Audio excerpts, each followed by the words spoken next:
1 பேதுரு 5:9 பாருங்க. விசுவாசத்தில் உறுதியாயிருந்து அவனுக்கு எதிர்த்து நில்லுங்கள். விசுவாசத்தில் உறுதியாருந்து என்ன செய்யணும்? பிசாசுக்கு என்ன செய்யணும்? எதிர்த்து நிற்கணும். போ பிசாசே, தேவன் என்ன செய்ய மாட்டாரு? கைவிடவே மாட்டார். ஹல்லேலூயா. தேவன் என்ன செய்ய மாட்டாரு?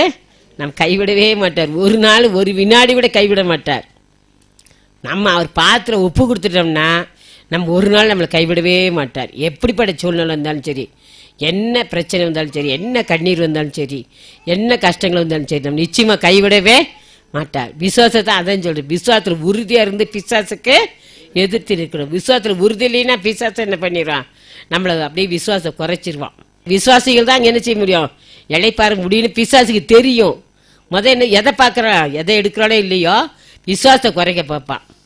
வாசித்து பாருங்க. இப்போ எபிரேயர் புஸ்தகம் 4:3 விசுவாசித்தவர்களாகிய நாமும் அந்த இளைப்பாறுதலில் பிரவேசிக்கிறோம். பிசாசுக்கு வசனம் தெரியும். விசுவாசத்துல எப்படி இருக்கணும்? நம்ம உறுதியா இருந்து பிசாசுக்கு எதிர்த்து நில்லுங்க.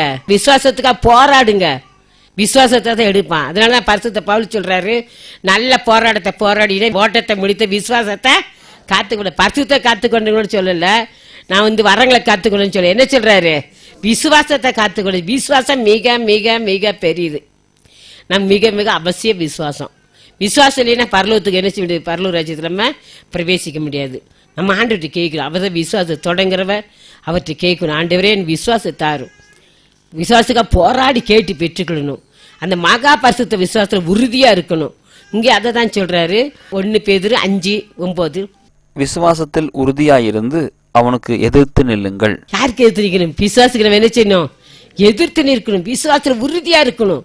உறுதியா இருக்கணும். இந்த விசுவாசம் ஒரு நாள் கூட குறைஞ்சிடக்கூடாது. அதனால ஆண்டவராக இயேசு கிறிஸ்து சொன்னார், மனுஷகுமாரன் வரும்போது பூமியில விசுவாசத்தை காண்போரோ என்று சொன்னார்.